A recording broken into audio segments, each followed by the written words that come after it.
Thank you, Marie. And thank you, esteemed members of the faculty, proud parents, devoted friends, squirming siblings. Congratulations to all of you, but especially congratulations to the magnificent Berkeley class of 2016. Woo!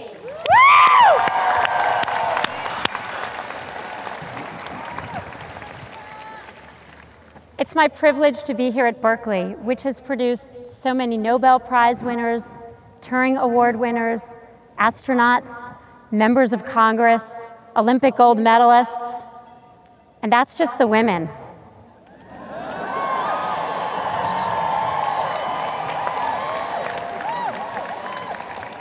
Berkeley has always been ahead of the times. As Chancellor Dirk said, in the 1960s, you led the free speech movement. Back then, people used to say with all the hair, how do we even tell the men from the women? Today, we know the answer: man buns. Early on, Berkeley opened its doors to the entire population. When this campus opened in 1873, you had 167 men and 222 women. It took my alma mater another 90 years to give a single degree to a single woman. One of the women who came here in search of opportunity was Rosalind Nuss. Roz grew up scrubbing floors in the Berkeley boarding house where she lived. In high school, her parents pulled her out of school to help support the family. And it was a local teacher who talked her parents into putting her back into school. In 1973, she sat where you sit today, and she became a Berkeley graduate. Roz was my grandmother.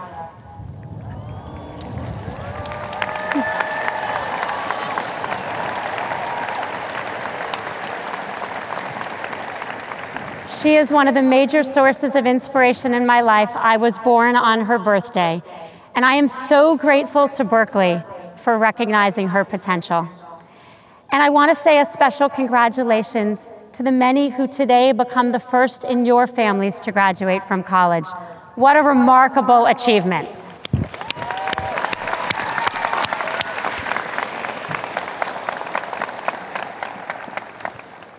Today is a day of celebration, a day to celebrate all the hard work that got you to this moment. Today is a day of thanks, a day to thank all the people who helped you get here, the people who taught you and nurtured you, cheered you on, and dried you tears. Or at least didn't write on you with a Sharpie when you fell asleep at a party. Today is a day of reflection, because today marks the end of one era of your life and the beginning of something new. A commencement address is meant to be a dance between youth and wisdom. You provide the youth. Someone comes up here to be the voice of wisdom. That's supposed to be me. I tell you all the things I've learned in life. You throw your cap in the air. You let your family take 1 million photos and hopefully post them on Instagram. And then we all go home happy. Today's going to be a bit different. We'll still do the caps, and you still have to do the photos. But I'm not going to tell you today what I learned in life. Today I'm going to try to tell you what I learned in death. I've not spoken about this publicly before, and it's hard, but I promise not to blow my nose on this beautiful Berkeley robes.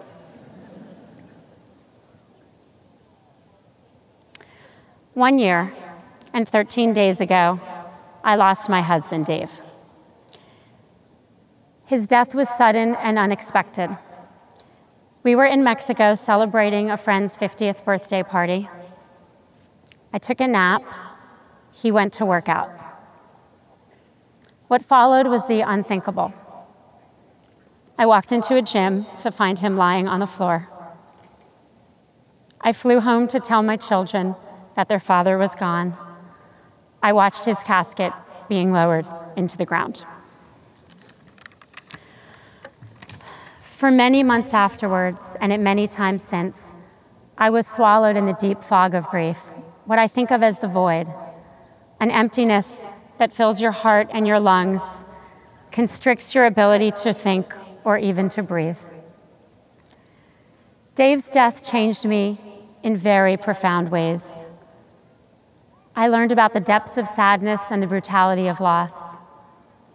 But I also learned that when life sucks you under, you can kick against the bottom, find the surface, and breathe again.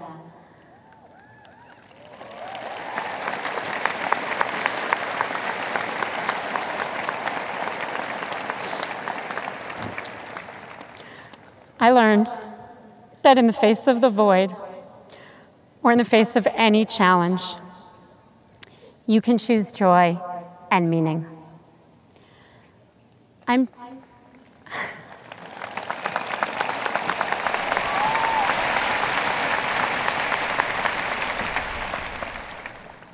sharing this with you today in the hopes that on this day in your lives, with all the momentum and the joy, you can learn in life the lessons I only learned in death.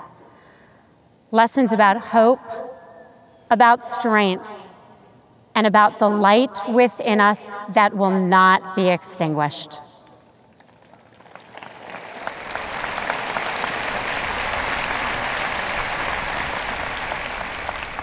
Everyone who's made it through Cal has already experienced some disappointment.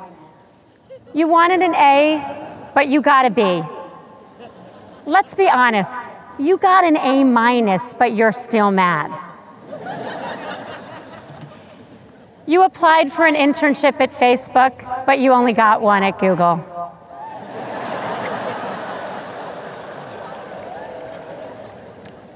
She was clearly the love of your life, but then she swiped left. Game of Thrones, the show, has diverged way too much from the books, and you're mad because you read 4,352 pages.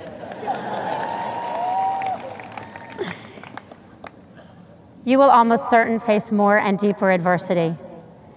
There's loss of opportunity, the job that doesn't work out, the illness or crime which changes everything in an instant. There's loss of dignity, the sharp sting of prejudice when it happens. There's loss of love, the broken relationships that can't be repaired. And sometimes there's loss of life itself. Many of you have already experienced the kind of tragedy and hardship that leaves an indelible mark. Last year, Radhika, winner of the university medal, spoke so beautifully about the sudden loss of her mother. The question is not if some of these things will happen to you, they will. What I want to talk about today is what you do next. About the things you can do to overcome adversity, no matter when it hits you or how it hits. The easy days ahead of you will be easy. It is the hard days, the days that challenge you to your very core, that will determine who you are. You will be defined not just by what you achieve, but by how you survive.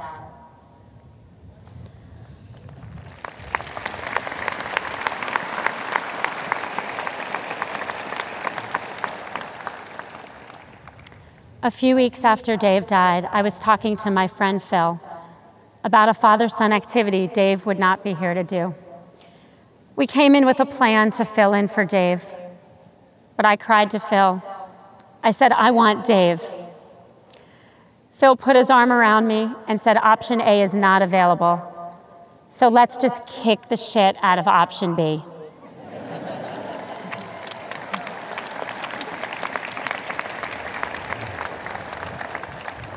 We all at some point live some form of option B. The question is, what do we do next?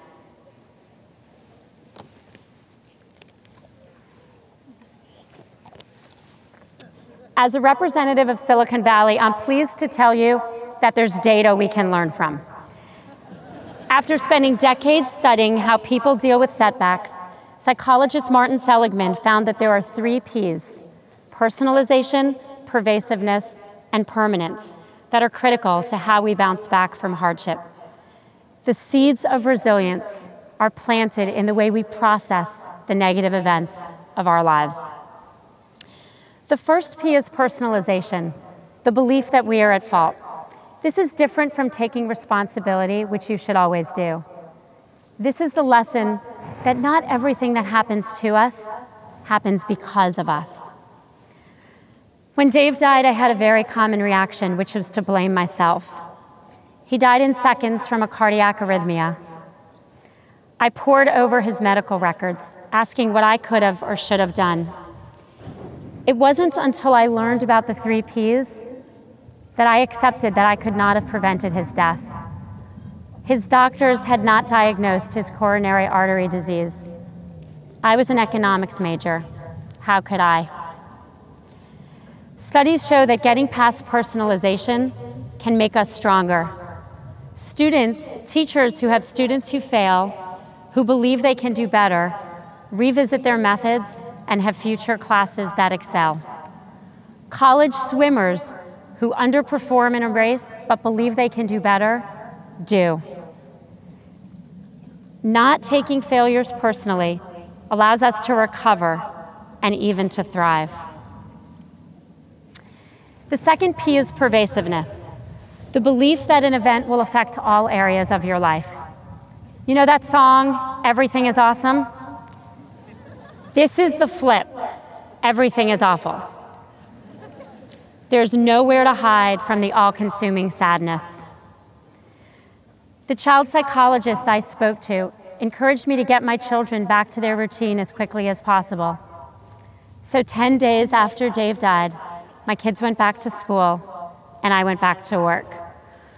I remember sitting in my first Facebook meeting in a total haze, thinking, what is everyone talking about and how could this possibly matter? And then I got drawn into the conversation, and for a second, the briefest of all seconds, I forgot about death. That second helped me see that there were other things in my life that were not awful. My children and I were healthy. My friends and family, some of whom are with me today, were carrying us quite literally. The loss of a partner often has severe negative financial consequences, especially for women. So many single mothers and fathers struggle to make ends meet and don't get the time off they need to care for their families.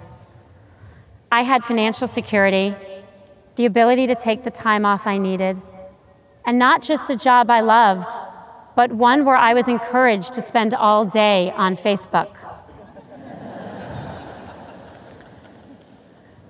Gradually, my children started sleeping through the night, crying less, and playing more. The third P is permanence, the belief that the sorrow will last forever. This was the hardest by me for far, because for so long it felt like the overwhelming grief would never leave. We often project our current feelings out indefinitely. We're anxious, and then we're anxious that we're anxious. We're sad, and then we're sad that we're sad. Instead, we should accept our feelings, but know that they won't last forever. My rabbi of all people actually told me, and this is a quote, that I should lean into the suck. Not what I meant when I said lean in. None of you need me to explain the fourth P, which is, of course, pizza from cheese board. But I wish I had known about the 3 Ps where I was your age, because there are so many times they would have helped me. Day 1 of my first job out of college, my new boss figured out that I did not know how to enter data into Lotus 123. That's a spreadsheet. Ask your parents later. His mouth dropped open, and he said in front of everyone, "I can't believe you got this job without knowing that." And then he left the room. I was sure I was getting fired my very first week of work. I thought I was terrible at everything, but really, I was just terrible at spreadsheets. Understanding pervasiveness would have saved me a lot of anxiety that first week. I wish I had known about permanence when I broke up with boyfriends. It would have been a comfort to know that that feeling wasn't going to last forever. And if I was honest with myself, neither were any of those relationships. And I wish I had understood personalization when boyfriends broke up with me. Sometimes it's not you, it really is them. That guy really didn't shower.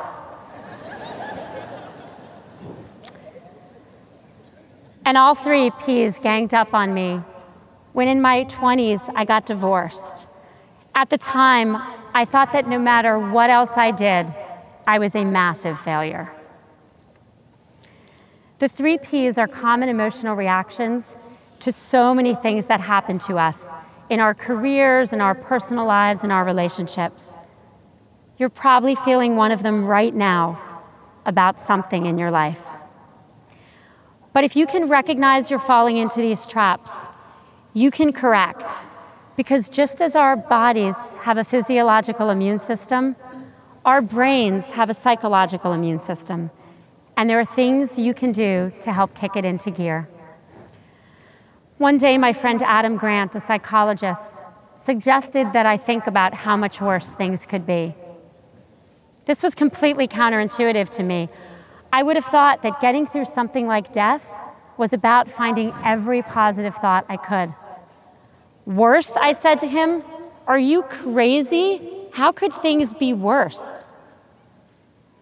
He looked at me and said, Dave could have had that same cardiac arrhythmia driving your children.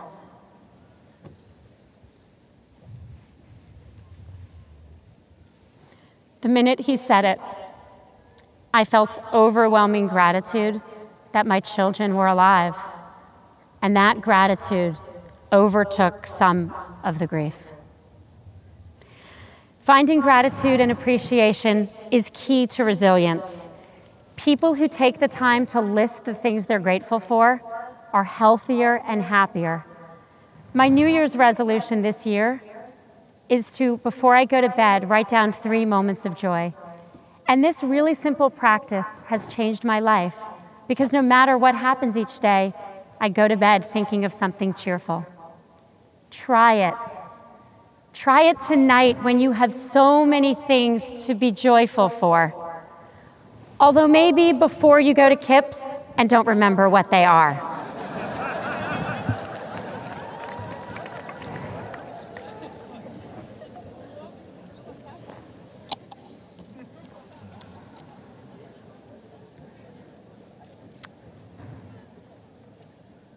Last month,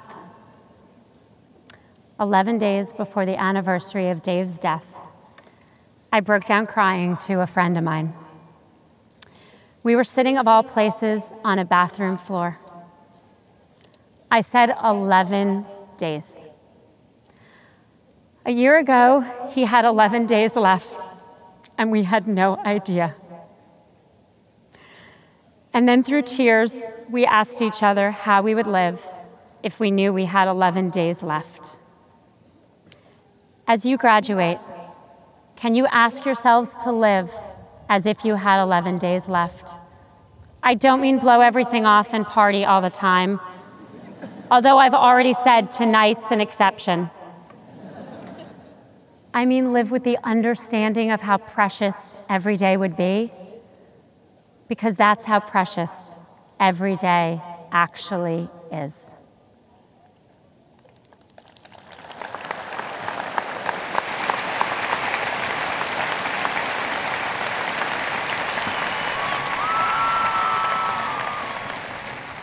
A few years ago, my mom had to have her hip replaced. Before that, she walked without pain, but as her hip disintegrated, every step she took was painful.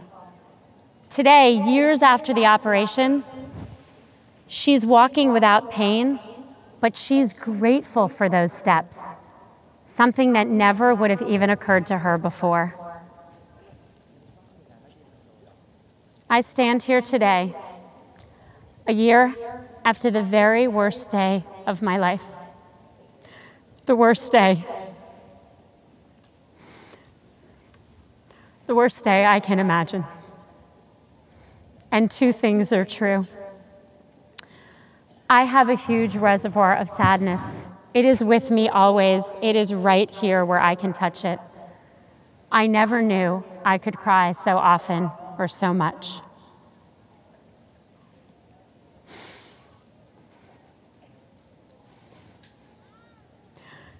But for the first time, I'm grateful for each breath in and out. I'm grateful for the gift of life itself. I used to celebrate my birthday every 5 years and my friends' birthdays sometimes. Now I celebrate always.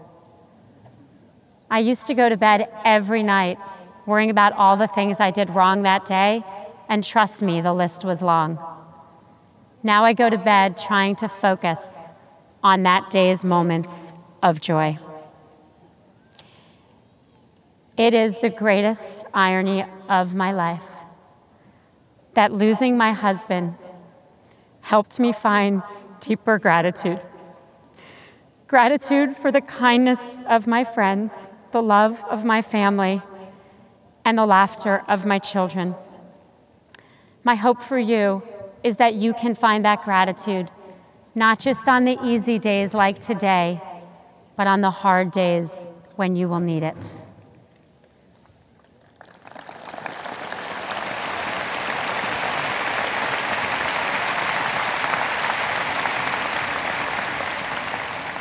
There are so many moments of joy ahead of you. The trip you always wanted to take. A first kiss with someone you really like. Finding a job you believe in. Beating Stanford. Go Bears!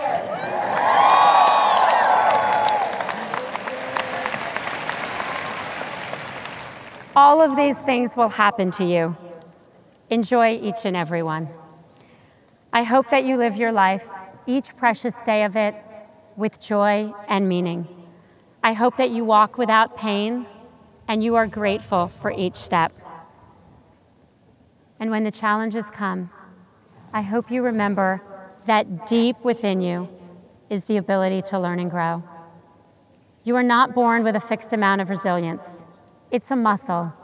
You can build it up and then draw on it when you need it. And in that process, you figure out who you really are, and you just might become the very best version of yourself.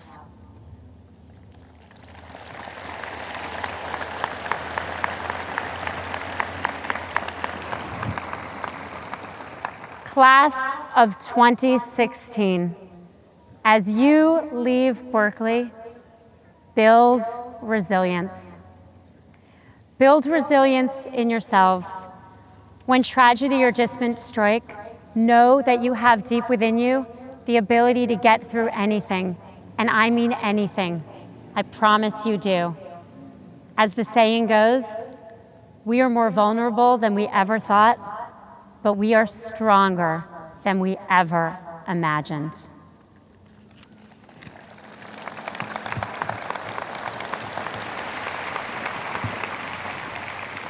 Build resilient organizations. If anyone can do it, you can, because Berkeley is filled with people who want to make the world a better place. Never stop working to do so, whether it's a boardroom that's not representative or a campus that's unsafe. Speak up, especially at institutions like this that you hold so dear. My favorite poster at work reads, "Nothing at Facebook is someone else's problem." When you see things that are broken, and you will see things that are broken, go fix them.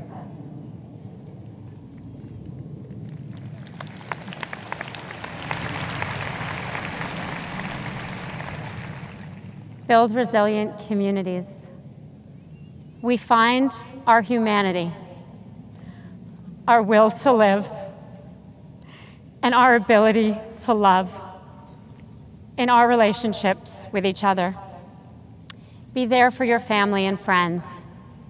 And I mean in person, not just in a message with a heart emoji.